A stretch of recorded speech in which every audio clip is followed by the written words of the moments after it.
김상욱 통신원이었습니다.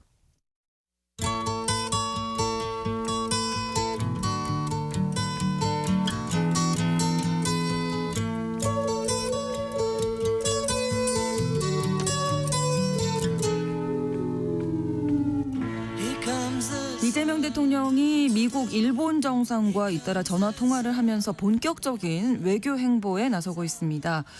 전 세계를 상대로 한 미국의 관세 전쟁, 또 격화되는 미중 대결, 이런 국제 외교 환경이 녹록지 않은 상황에서 새 정부 앞에 놓인 외교 현안들이 많을 텐데요. 오늘 글로벌 이슈 시간 이 문제 짚어보겠습니다. 한겨레 신문 정의길 선임 기자 나오셨습니다. 어서 오십시오. 안녕하세요. 네. 전화 통화에서 두 정상이 어떤 대화를 했을까요? 이 대통령과 트럼프 대통령이 한국 시간 기준으로는 지난 6일 오후 10시, 미국 동부 시각 기준으로는 그날 오전 9시에 통화했습니다. 이 대통령이 지난 4일 날 취임했으니까 취임 4일째에 통화한 거죠. 네. 애초에는 뭐 취임 당일날 통화할 것이다 이런 얘기도 나왔었는데 좀 더 지나서 이루어졌습니다. 이 통화에서 두 정상은 크게 뭐 두 가지를 좀 얘기한 것 같아요. 양국이 모두 만족할 수 있는 관세 협의가 조속히 이루어질 수 있도록 노력하자.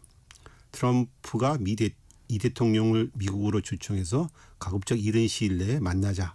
뭐 이 정도 얘기를 나눈 것 같아요. 네. 양국 정상이 인사를 위한 첫 통화였기 때문에 아주 외교적인 프로토콜에 상당히 의견에 충실했던 것이고 통화 자체에 의의를 둬야 될 것 같습니다. 그렇군요. 말씀하신 대로 이제 통화가 취임 사흘 만에 이루어진 점, 그리고 미국 쪽에서는 통화 이후에 뭐 어떤 공식 발표가 없었다. 그래서 뭐 여러 얘기가 나오고 있더라고요. 약간 뭐 그런 네. 뒷얘기도 있더군요. 네.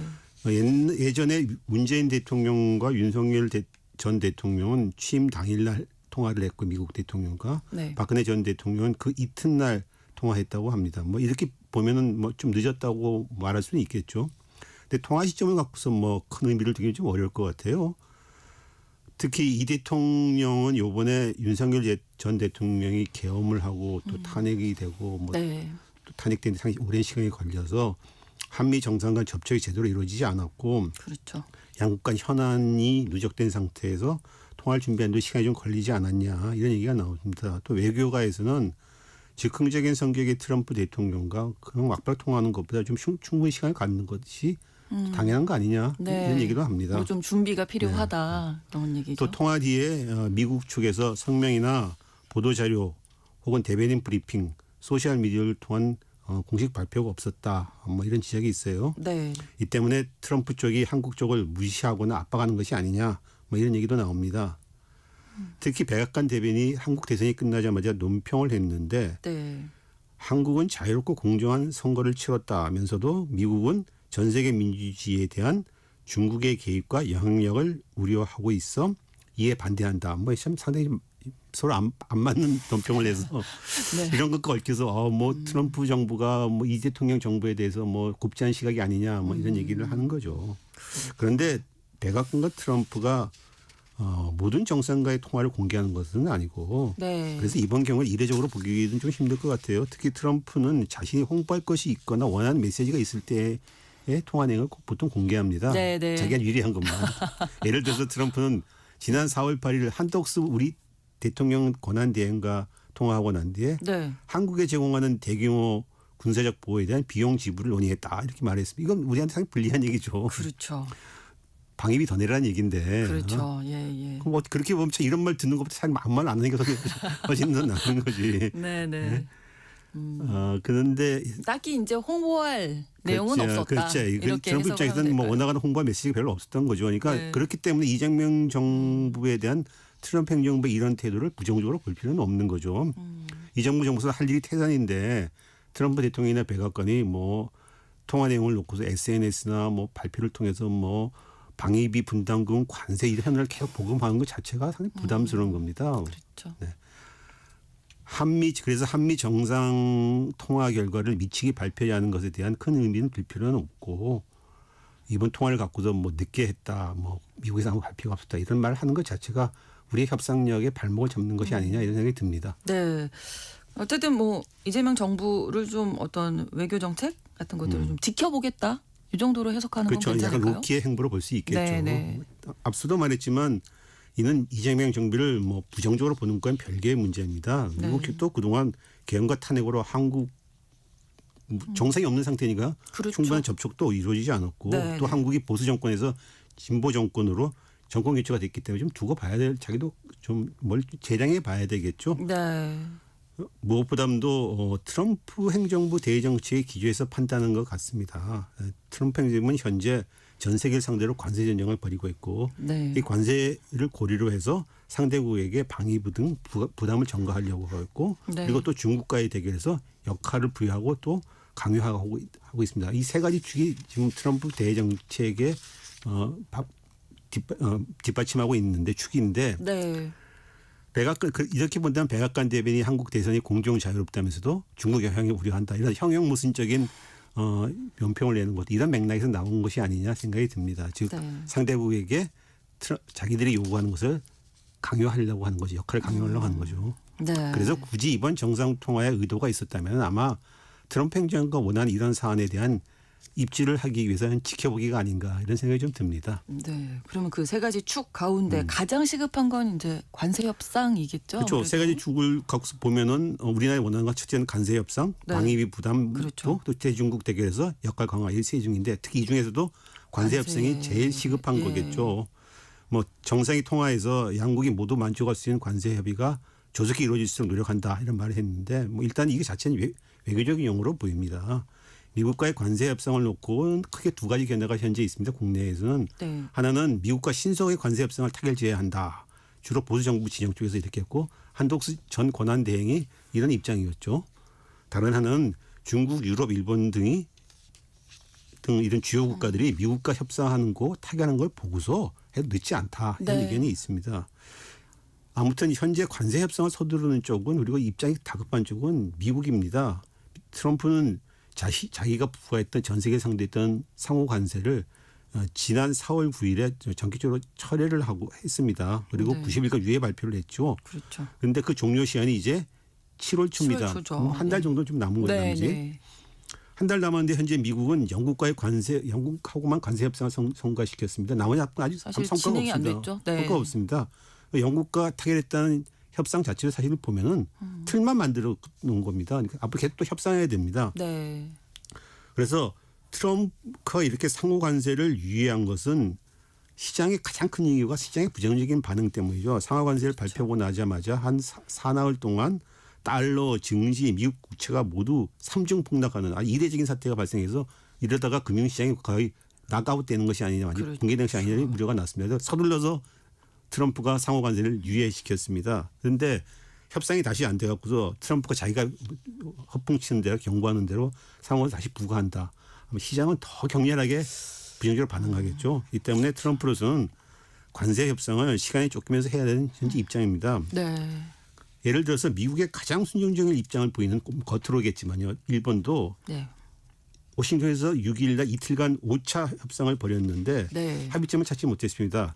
실제로 6차 협상 일정도 정해지지 않은 상태입니다. 이거 뭐 과연 7월 초까지 될지 잘 모르겠어요. 그러네요. 왜 그러냐 그랬더니 미국 중국과 협상에 무기가 쏠리면서 지금 미국이 중국과 협상에 무기가 쏠리면서 네. 미일 협상에 영향이 투여가 안 된다는 거죠. 시간이 오래 걸린다는 거죠. 미국은 중국 때문에 일본과 협상에 영향을 집중 못하고 일본은 또 미국이 중국과 협상을 보면서 우리가 왜 여기다 투여해 하면서 안 하는 거고 이런 상황이 된 거죠. 그렇군요. 이 때문에 상호 관세 이유가 끝난 7월 초까지 주요국가의 협상이 타결될지 좀 약간 회의적이고 트럼프도 사실 상호 관세 유예가 더 연장될 수 있다는 시사를 하기도 했습니다. 네. 사실 이번 미국이 벌이고 있는 관세 전쟁의 큰 틀은 우리가 어떻게 할 수 있는 문제가 아니죠. 그렇죠. 미국이 중국, 유럽, 일본 등 이런 주요 국가들과 어떻게 협상하고 타결해야 하느냐에 따라 큰 그림이 나오는 것이고 우리로서는 이들 주요국의 움직임을 보면서 한 반발짝 뒤로만 좀 따라가면 되지 않느냐. 그러니까 지도자는 반발짝 앞서 나가야 되는데 이런 경우는 반발짝 뒤로 나가서 되지 않느냐. 네. 이런 얘기가 좀 우세한 것 같습니다. 굳이 앞서 나갈 필요는 없다 이런 이야기고 자, 또 한 가지가 이제 방위비 부담 관련해서 주한미군 문제가 있어요. 그렇죠. 트럼프 행정부는 이번에 이제 관세 협상을 하면서 자기가 그 상대국에 원하는 걸 다 끼어 팔기로 다 지금 하고 있습니다. 예를 들어서 베트남과 협상에서 보니까는 중국으로부터 수입된 공급망을 축소해라 이런 얘기를 하는데 한국에서는 뭐 대표적으로 주한미군 주둔비를 부담하고 한국의 그렇죠. 방위비를 인상하라 뭐 이런 요구를 할 것 같죠. 물론 관세 협상 테이블에서 하지는 않겠죠. 뭐 네. 전반적으로 연계시켜가면서 이제 이걸 할 것으로 보입니다. 네, 관련해서 우리나라의 요구 어떤 점들을 요구할까요? 트럼프 일단 대외 정책의 기조를 한번 먼저 봐야 되겠죠. 트럼프 행정은 해외 문제와 분쟁에서 미국의 개입과 축소를 원하고 있습니다. 대신에 대중국 대결에 국력을 집중하겠다 이런 거여서 그래서 해외 주둔 미군 전력을 축소 혹은 재조정하고 해당 국가에게 역할을 더 부여하고 강화시켜 주겠다 이런 입장입니다. 네. 그런 측면에서 보면 한국에게는 주한미군 재조정 및 성격 변화 즉 병력을 좀 축소하고 그 주한미군 주둔의 성격을 대중국 대결 쪽으로 돌리려고 하고 있습니다. 사실 미국은 조지 부시 전 행정부 때부터 주한미군을 다른 해외 문제에 출동시킬 수 있는 신속 기동군 역할을 부여하고 그 역량을 강화해 왔습니다. 네. 현재 트럼프 행정부 국방정책의 브레인이라 할 수 있는 엘브리지 콜비 국방부 정책차관은 주한미군의 성격을 대중국 견제와 대결용으로 전환해야 된다고 주장하고 있는 사람입니다. 네.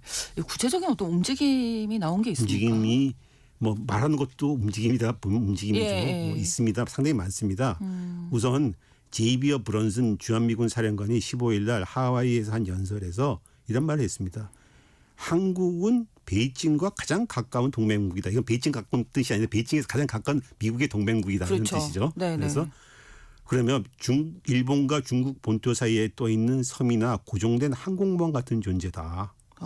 상당히 센 발언입니다. 그러네요. 북한, 러시아, 중국 지도부의 셈법을 바꾸고 미국에는 선택지를 준다. 이런 말을 했습니다. 한국이 중국과 러시아를 미국이 중국과 러시아를 대항하는데 필요한 불침 항모다 이런 얘기를 한 거예요. 이런 이 불침 항모라는 표현은 상당히 오랜 역사가 있는 표현인데 네. 1980년대 때 로널드 레이건 미국 대통령이 집권하고 나서 네. 대소련 강경책을 몰아붙일 때 그때 일본에서도 나카스나 야스히로라고 상당히 보수 강경 우파 총리가 들어섰습니다. 네. 이때 일본은 대소련 일본 열도 불침 항모론의 얘기가 나왔습니다. 그때 처음으로. 일본 열도 전체가 소련에 맞서는 항공모함이 되겠다. 가라앉지 않는 항공모함이 되겠다 이런 뜻을 했습니다. 네. 여기에 소련이 발끈해 갖고서 일본 열도라는 불침 항모는 아마 1시간 내에 가라앉아 버릴 거다. 이런 식으로 아주 거친 문제를 퍼붓겠습니다. 그렇군요. 이런 역사가 있는 발언을 갖다가 주한미군 사령관이 한 거죠. 했군요. 네.